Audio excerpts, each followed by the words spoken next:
Just over a week ago, it was an average Sunday. I was talking to my girlfriend Lucille on our couch, watching TV, when I realized something was off. Her eyes. Her eyes had never been green before. I always loved how her brown eyes complemented her chestnut hair and fair skin, yet here she was with green eyes. When I noticed, I must have made a weird face because she stopped our chat about the show we had been watching and leaned in, almost close enough for me to feel her breath on my face. She gave a small smirk and asked, "Is everything all right? You look concerned." I closed my eyes, hoping it was some sort of visual illusion, and shook my head. Before I looked at her again, I responded swiftly, "It's all right. It just looked like your eyes were green instead of brown. It's weird. I must have seen it wrong or something." When I finally looked up at her, she had turned away from me. I couldn't see what she was doing, but her hand was up by her face and she chuckled softly before replying, "Well, obviously, you must have seen wrong. We all know my eyes are brown, right?" She chuckled a bit more and then looked back at me with brown eyes, but it all felt off. The rest of the night was normal, but that moment lingered in the back of my mind, not because her eyes were green, but because her response was so odd. We watched a few more episodes of the show with Lucille's head leaned on my shoulder, her arm wrapped around the back of my neck, and her hand extended onto my other shoulder before we went to bed. I guess I should have found it odd. But the whole rest of the night, she did not let me out of her sight. It wasn't concerning to me at the time because she kept trying to keep a conversation going, but honestly, it was a bit weird when I went to take a leak and felt her eyes piercing the back of my head. As we went to bed, I stared at the ceiling, considering the events before eventually passing out. The next few days were as ordinary as ever. God, I wish that was the case for every day of the past week and a half, but on Friday, another weird occurrence happened. It was right before we were leaving for our date. I had placed my phone down next to her purse in the middle of the coffee table before I went to the bathroom quickly. I know I had passed by my girlfriend in the foyer before I made it to the bathroom in the hallway. Now, I know this was not very gentlemanly, but I had peed with the door open, so I would have seen her pass by me. By the time I left the bathroom, there she was in the entryway of our bedroom at the opposite end of the hallway from where the foyer was. I actually jumped back a bit. She scared me so much. She laughed a little before asking once again, "Is everything all right? You look scared." I was dazed at the moment, but I quickly found my footing and voice. "Yeah, I might sound crazy, but you were just in the foyer." "Ha, I sound crazy saying it, but you were just there in the foyer. How the hell did you end up here?" As the words left my mouth, there was no gain in confidence, especially when she responded, "I don't know that you should be driving tonight. Got yourself in the wrong frame of mind, because I was standing here when you were walking to the bathroom. I waved to you and everything. I just thought you were ignoring me, but now I understand it's because you're hallucinating, which is a much better explanation. Are you okay?" She was smiling during the whole sentence. At the time, I thought it was because my confusion was amusing to her, but now I think I understand that it was because her causing my confusion was amusing to her. It didn't help when I walked back into the living room to grab my phone and noticed her purse was no longer in the middle of the coffee table, but in the corner. Now that might seem like an easy detail to mess up, and I don't mean to brag, but I have a fairly good memory. When I was in school, I wouldn't need to study a whole lot because I would remember everything quickly, and I was successful. I got all A's throughout high school and even into college. Hell, I went to UCLA using my quick study methods. My point is, I know where her purse was when I left, and I know where she was when I went to the bathroom. She confused me and made me feel crazy, but I am certain of what I saw, or at least I think so. She insisted on driving to the restaurant, and I agreed because I was still very confused at that moment. If I was wrong, it would be wise not to drive. Our car ride was filled with music, and our date started normally until she went to the bathroom. Let me explain what happened before she went to the bathroom so you can understand what seemed off afterward. We were seated by our waiter, who spoke in a soft Yorkshire accent. He was charming and offered us great options to eat. I ordered grilled chicken with fried rice and a special restaurant sauce. After he left with our order, Lucille got up and headed to the bathroom. Now, I'm no expert on female bathroom habits, but she was gone for a long time. She was gone so long that our food arrived. I waited a bit before my hunger pushed me to eat my dish, while hers sat untouched, cooling under the restaurant's air conditioning. Here's where it gets weird. Our waiter circled back to ask about the check and noticed Lucille's untouched food.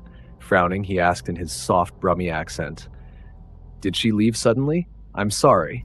I'll see about getting that charge covered for you." I assured him there was no need, explaining she was likely having bathroom troubles with the best poker face I could muster. Now, I may not be British, but I could tell his accent had subtly shifted from when he first seated us and took our order. I kept an eye on him as he walked away. After a moment, I quietly followed him, but he vanished into the kitchen with no clear sightline. Determined, I headed toward the bathrooms. As I approached the women's restroom, another woman emerged. I asked her to check on my girlfriend for me. After a few moments, she returned, glaring at me, and rudely said, "There's no woman in there. You must be confused. Maybe she left you." I was taken aback. First, why did everyone assume she'd just leave me? Second, and more importantly, where the hell was Lucille? I apologized unnecessarily to the woman and returned to our table, where Lucille sat with half her meal gone. Utterly perplexed, I wondered what was happening. I sat down, and her wide eyes and curious tone clued me into the fact that I hadn't heard her words while I was lost in thought. She asked, "Where were you? You've been gone an awfully long time to just take a piss." I shook my head, barely answering her question before asking a passing waiter for the check. We paid and went home, but the entire ride I was consumed by confusion. She kept pressing me about why I was gone so long, but I ignored her. I couldn't forget Sunday or Friday, let's call them TV night and restaurant night for simplicity, because Monday was even worse. The dread I felt when I got to work and my boss suddenly had blonde hair instead of his usual deep black hair erased my previous worries and replaced them with a new one. I work in an office, so I didn't get to speak to my boss as he passed by, but I leaned over and asked my coworker if she noticed our boss's hair change. She shrugged and said, "He probably just dyed it." I paused before returning to my desk and tried to focus on work. All day, I barely saw my boss, yet everything in the office felt off.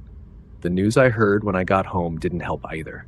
I arrived before Lucille and turned on the TV to distract myself from the troubling thoughts. Before I could change the channel, the news caught my full attention. The waiter from our Friday restaurant date was missing. Exactly that waiter. Time seemed to freeze around me as my senses dulled, leaving only my inner voice telling me to run. I wanted to get up and escape, but my legs felt like spaghetti and weren't cooperating. I'd never felt so trapped, but I knew Lucille wouldn't be home for at least another hour. I took a few minutes to breathe and then hurriedly packed my things, making a mess and knocking over items in my rush. When I left my bedroom, the closet had collapsed and knocked the door open, but I had no time to fix any mess. I packed 2 suitcases and left a note for my girlfriend, hoping she was still the woman I fell in love with. The note gave away nothing, just a clear message written in red Sharpie. "I need to get away for a few days. I'll be back later." I got in my car and drove an hour away to my mom's house. She lives secluded in the woods in a small neighborhood. Lucille had only been there once, and I doubted she remembered her way back. She always sucked with directions. The whole drive, I was preoccupied with the waiter who had gone missing since our date on Friday. I nearly hit a wolf, or maybe it was a coyote, standing in the middle of the road, staring at me. I slammed on my brakes to avoid it, and it eventually wandered back into the woods. When I arrived, I grabbed my suitcase and knocked on the door. My mom was surprised to see me, but delighted to have me visit, though she initially worried it was over relationship issues. I reassured her it wasn't entirely about that, though deep down, it was. I realized I don't see my mom enough. She must get lonely in her neighborhood with few people her age since my dad passed away a few years ago. I miss him. But maybe it's better he doesn't live in a world where his son runs home because he feels hunted or tricked. I feel crazy. I feel insane, but I sense something is after me. The waiter's shifting accent and disappearance, Lucille's strange behavior and eyes, and my boss's sudden hair change. Sorry for the rant, but it was relieving to see my mom. I just told her I missed her and wanted to spend time with her, not to worry about my mental health. That night was incredibly relaxing. I spent hours talking to my mom, playing card games, and she made the best burger I've ever had. When I asked what made it special, she simply replied, "Well, your mom makes any burger special, of course." I laughed, wishing I knew her recipe. As we called it a night, I slept in my childhood bedroom. Seeing the old books on my shelf, fairy tales and children's stories like Rapunzel, Otto Goes to the Beach, Little Red Riding Hood, and Hansel and Gretel, brought back fond memories of my parents reading to us until we fell asleep.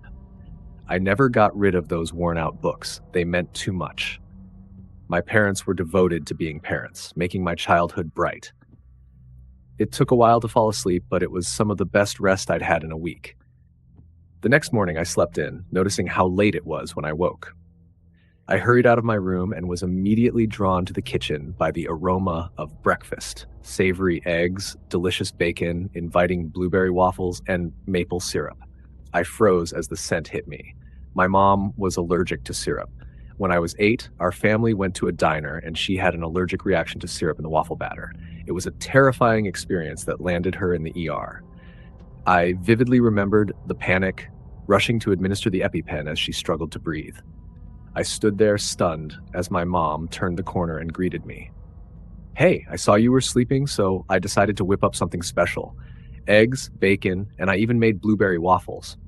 I had to run to the store quickly for syrup, and the cashier gave me this weird look, like getting syrup early in the morning was a crime. "Is everything all right? You look concerned." I stared blankly at this imposter, fighting back a flood of emotions: fear, confusion, and a deep desire for this nightmare to end. I didn't respond for a moment, and she asked again, "Is everything all right? You look concerned." A wicked smile began to spread across her face as she spoke. Stammering, I managed to mumble, Yeah, I'm fine. I just realized I left my phone in my room. Just 1 second. I'll be back in a minute." Turning to walk back to my room, my mind raced with plans to escape this surreal situation. 2 ideas crossed my mind. The first, turning back to ask, "Hey Mom, are you going to join me for breakfast?" She turned, smiling. "Oh, yes, of course. I can't wait to enjoy those waffles with you." Mom always ate waffles, just without syrup. I needed to press further. "Can't let that syrup you got go to waste, right? Make sure you stack the syrup on thick for my waffles," I shot back at her. "Well, of course. What's a waffle without butter and some delicious syrup?" she exclaimed. I walked back into my room, locked the door, pushed the bookshelf in front of it, and gathered my items. I wasn't taking both suitcases. I needed to leave quickly once I leaped out my bedroom window. I grabbed my phone, wallet, and keys, and made sure I had a semblance of self before I opened the window and darted out to my car. I had given this thing too much warning when I left last time, so this time I hopped in my car and drove off. Based on the fact that I hadn't heard from my girlfriend since I left and never saw the waiter and my girlfriend together after she went to the bathroom, I assume this thing only takes one body at a time, and I wanted to test this. Oddly enough, Lucille gets Tuesdays off, so she would be at home relaxing. That is, if she is still alive and not taken over by some monster. Now, I also know that I probably shouldn't have brought my phone with me, but I don't think that is how I was tracked. I think I was followed by this thing. I put the pedal to the metal and raced back home, running red lights and possibly leaving some collisions behind me. But I didn't care, because if I beat this thing home and saw my girlfriend, I could know that as long as she stayed in my line of sight, she is safe. But if she's not there, then I need to run as quickly as possible. I pulled up to the driveway and raced up to my front door. I unlocked it and was welcomed by a house of silence. My gut began sinking like water in oil. I shut the door and called out for her, but got no response. I headed to our bedroom, and it was about as disheveled as when I left. My heart was beating out of my chest, my head throbbing, and my shoulders tensing from stress as I focused on each step, inching my feet toward the spare bedroom. I opened the door to the bedroom, and it looked about right. I opened the guest bedroom closet and gasped. There was no Lucille, but there was the skin of the waiter. No bones, no organs, no blood, no hair, just skin. The skin, other than the scalp, was all intact, positioned like a normal person's skin without organs holding it together. It was a skin suit. As I stared at the flesh of some poor victim who had been in my vicinity, I heard the door smash open. It was my girlfriend's voice, so I hid in the closet as I pulled up our doorbell camera on my phone. I don't know what that thing was, but it wasn't Lucille. That's for damn sure. It's still calling out for me as I am hiding in this closet. What should I do? Someone please help me. I am terrified, and I don't want to become a skin suit.